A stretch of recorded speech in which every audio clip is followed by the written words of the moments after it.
오늘 이 아침도 하나님께서 말씀을 통해 은혜 주실 줄 믿습니다. 이제 성탄절이 코앞으로 다가왔습니다. 매년 다 함께 모여서 성탄을 감사하며 예배를 드렸는데 올해는 그럴 수 없게 되어서 참 가슴이 아픕니다. 비록 이번 성탄절은 모여서 예배 드릴 수 없게 되었지만 각자의 처소에서 예수 그리스도의 탄생을 감사하며 최고의 예배를 하나님께 드리실 수 있기를 바랍니다. 오늘 본문은 예수 그리스도의 나심을 예고하는 그 장면을 우리에게 보여주고 있습니다. 본문의 시작을 보게 되면 천사 가브리엘은 하나님의 보내심을 받고 갈릴리 나사렛으로 가서 마리아에게 곧 아들을 낳게 될 것이라는 소식을 전합니다. 이 소식은 온 세상 사람들에게는 가장 큰 은혜의 소식이고 또 말로 다 할 수 없는 기쁨의 소식입니다. 하지만 그 당시 마리아의 입장에서 우리가 생각을 해보게 된다면 천사를 통해 듣는 말은 아무런 생각 없이 고민도 없이 그저 기뻐할 만한 소식은 아니었을 것이라 생각됩니다. 처녀가 아이를 잉태한다는 것부터 마리아의 인생을 너무도 힘들게 하는 일입니다. 더군다나 마리아는 요셉이라는 사람과 약혼을 한 상태였습니다.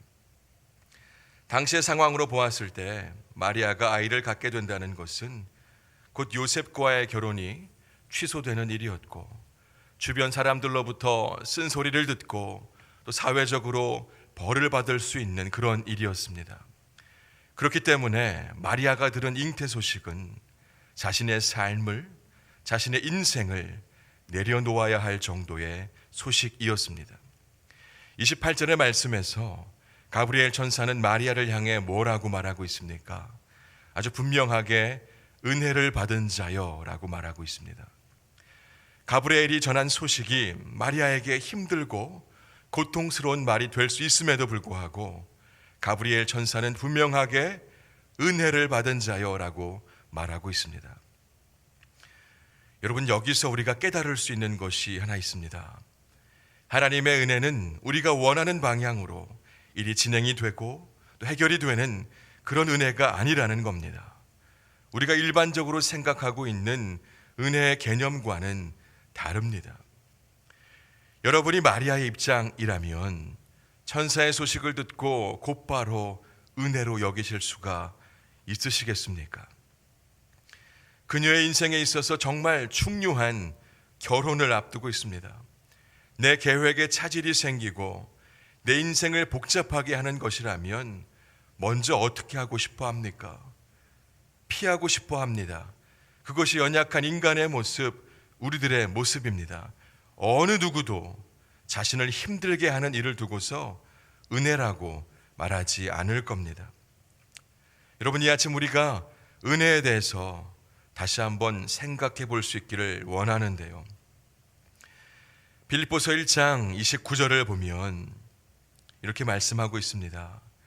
그리스도를 위하여 너희에게 은혜를 주신 것은 다만 그를 믿을 뿐 아니라 또한 그를 위하여 고난도 받게 하려 하심이라.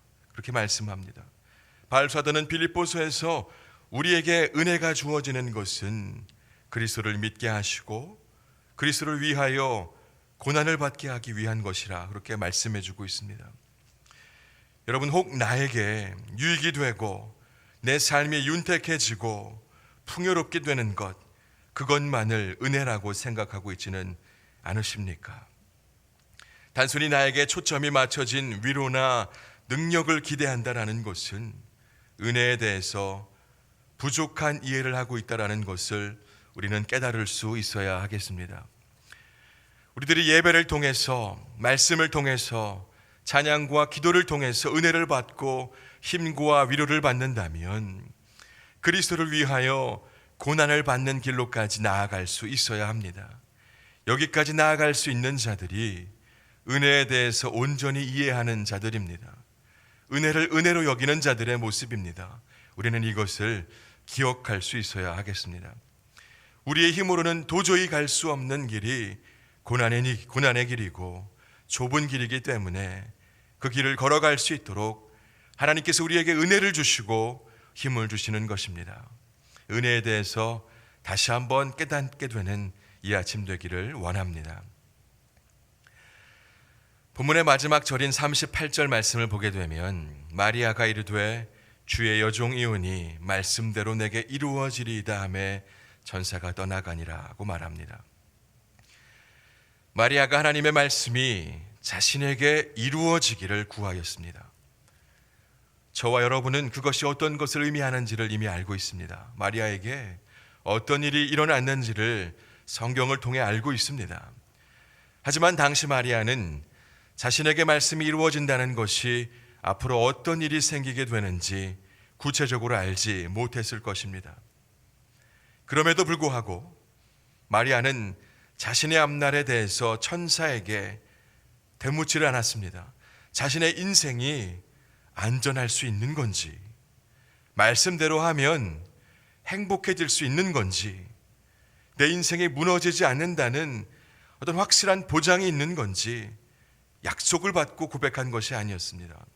마리아는 다만 자신을 도구로 삼아서 세상에 올 분이 지극히 높으신 분의 아들이고 다윗의 왕권을 가지고 오셔서 야곱의 집을 다스릴 것이고 그 나라가 영원할 것이라는 그 약속을 바라봤을 뿐입니다. 처음에는 마리아가 생전 처음 보는 천사와 또 천사가 전한 말로 인해서 너무도 놀랍고 당황이 되었겠지만 결국은 천사가 전해준 소식을 다 듣고 그토록 자신이 기다리던, 이스라엘이 기다리던 메시아에 대한 것임을 알았을 겁니다. 그랬기에 믿음으로 반응하고 고백할 수 있었을 겁니다. 본문에서 마리아는 천사에게 딱 한 가지, 나는 남자를 알지 못하니 어찌 이 일이 있으리까 하고 묻는데요.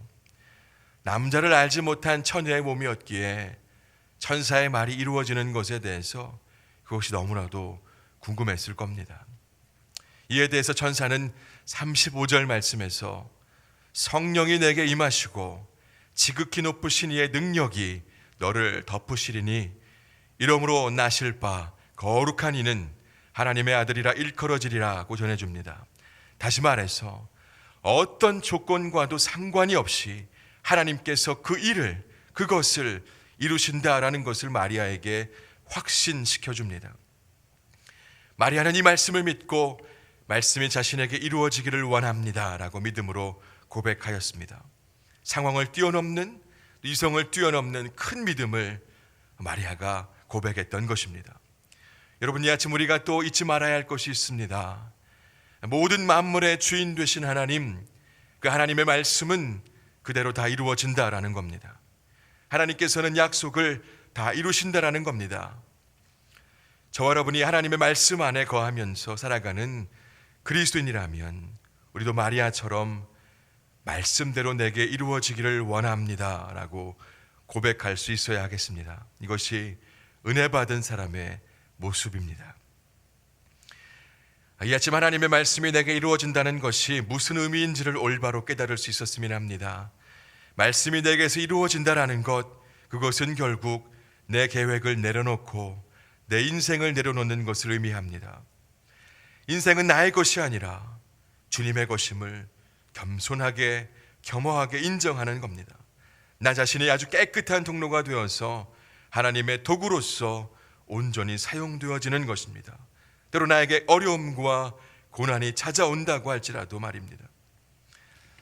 여러분, 결국 이런 믿음의 고백은요, 은혜를 받지 않고서는 감히 할 수 없는 고백입니다. 여러분, 은혜는 나를 위한 인생이 아니라 그리스도를 위한 인생을 살게 하기 위해 주어지는 것임을 이 아침 다시 한번 분명하게 기억하실 수 있기를 바랍니다. 그리스도를 위한 인생을 사는 것, 그것이 왜 우리에게 은혜로운 것일까요? 은혜인 것일까요? 그것은 그리스도를 위한 삶을 살아가는 것이 곧 생명의 삶, 영생의 삶이기 때문입니다. 그래서 아무나 갈 수가 없고 또 아무나 가지 않는 그 좁은 길, 그 좁은 길을 하나님의 자녀들에게 은혜를 주셔서 가도록 하십니다. 이제까지 은혜를 단순히 내 기준으로 생각하며 나에게 온전히 초점을 맞추며 구해왔다면 이제는 정말 은혜다운 은혜를 구할 수 있는 큰 믿음이 저와 여러분에게 있어야 할 줄로 믿습니다. 끝으로 저와 여러분은 이미 은혜 받은 자라는 것을 잊지 않으셨으면 합니다. 가브리엘 천사가 마리아에게 잉태 소식을 전한 후에 은혜를 받을 것이라고 말한 것이 아니라 잉태 소식을 전하기 전에 은혜 받은 자라고 말했습니다. 다시 말해서 마리아가 하나님께 택함을 받은 도구로서 이미 하나님의 은혜 안에 있었던 겁니다. 마리아를 향한 하나님의 계획이 이미 다 있었다라는 겁니다. 많은 경우 내 인생에만 초점을 맞춰진 채로 살아갈 때가 있습니다. 그리스도인으로 살아가면서도 인생의 초점이 자꾸 내 쪽으로 향하게 될 때가 많이 있습니다. 여러분, 그리스도인은 어떤 자들인가요? 그리스도인은 어떤 자들입니까? 그리스도인의 삶은 어떠해야 합니까? 우리는 그리스도를 위한 도구로 살아가야 하는 그런 존재들입니다. 우리가 위로를 구하고 회복을 구하고 힘을 구할 수 있습니다. 그러나 우리가 구하는 은혜는 궁극적으로 그리스도를 위한 것이 되어야 합니다. 천사 가브리엘이 마리아를 찾아간 것은 그녀의 인생에 무엇인가 보탬을 주고자 한 것이 아닙니다. 가브리엘은 하나님이 하실 일을 그저 전했을 뿐이고 마리아는 그 말씀이 자신에게 이루어지기를 구했습니다. 말씀이 자신에게 이루어지는 것이 곧 하나님의 약속의 성취라는 것을 큰 믿음으로 바라본 것입니다. 바라기는 우리 안에도 이와 같은 큰 믿음이 있기를 원합니다. 우리의 관심이 세상에 있지 않고 나에게 있지 않고 하나님의 말씀, 하나님의 뜻에 있기를 간절히 원합니다. 하나님의 말씀과 하나님의 뜻에 관심을 두고 사는 자에게 영원한 생명이 있습니다. 죄와 어두움을 해결하시고자 빛으로 오셔서 우리에게 생명을 주신 그 주님의 은혜를 기억하면서 앞으로 은혜의 삶을 이루며 나아가는 복된 저 여러분 될 수 있기를, 그런 삶이 될 수 있기를 이 아침 간절히 소망합니다. 함께 기도하겠습니다. 하나님, 오늘 이 아침도 말씀 주시니 감사합니다. 하나님, 우리를 은혜 받은 자로 살게 하시니 감사합니다. 우리에게 생명의 길, 영생의 길을 열어주시니 감사합니다. 주님, 바라기는 이 땅을 살아가며 오직 주의 은혜만을 구하며 살아가는 자들 되게 하옵소서. 나의 만족과 유익을 위한 은혜로 그쳐버리는 그런 은혜를 구하는 자들이 아닌 좁은 길, 고난의 길을 걸어갈 수 있는 힘과 위로를 바라며 은혜를 구하는 성숙한 신앙인들이 되게 하옵소서. 하나님, 각 사람을 향한 하나님의 분명한 계획이 있음을 우리가 알게 하옵소서. 그리하여 내 인생을 살지 않고 하나님을 위한 인생을 살아가게 하옵소서. 주님을 위한 깨끗한 통로가 되어 온전한 도구로 쓰임받기를 원합니다. 주님의 은혜가 없이는 늘 우리는 약해지고 넘어지오니 거룩하게 살아갈 힘과 능력을 날마다 우리에게 부어주셔서 오직 은혜로 좁은 길 잘 걸어갈 수 있도록, 끝까지 걸어갈 수 있도록 인도하여 주옵소서. 주사랑교회를 위해 기도합니다. 하나님의 은혜로 지금까지 하나님 나라의 통로로서 쓰임받게 하심을 감사합니다. 올 한 해 어려움이 많았지만 하나님의 은혜로 잘 버티고 또 견뎌내게 하심을 감사합니다. 어려움 중에도 사명을 감당하는 교회로 달려갈 수 있게 하심을 감사합니다. 모든 성도들이 한 마음으로 하나님의 은혜를 계속해서 구하게 하옵소서. 모든 성도들이 은혜 풍성한 삶을 살게 하시고 좁은 길을 끝까지 함께 걸어갈 수 있게 하옵소서. 특별히 세우신 담임 목사님에게 영육의 강건함과 성령 충만을 부어주시고 셀리더, 팀장, 교사 등 교회의 모든 일꾼들에게 주를 사랑하는 마음, 교회를 사랑하는 마음을 더욱 부어주셔서 하나님께 더욱 귀 쓰임받는 축복의 통로가 되게 하옵소서. 주님, 코로나 사태로 인해 성도들의 육신과 마음이 약해지지 않게 하옵소서. 주님께서 동행하심을 믿으며 주 안에서 늘 형통한 삶을 누리게 하옵소서. 고난 중에도 인내하며 회복의 때를 위해 함께 기도하게 하옵소서. 오늘 우리의 삶을 신실하게 인도하실 주님을 의지하오며 예수 그리스도의 이름으로 기도드립니다. 아멘.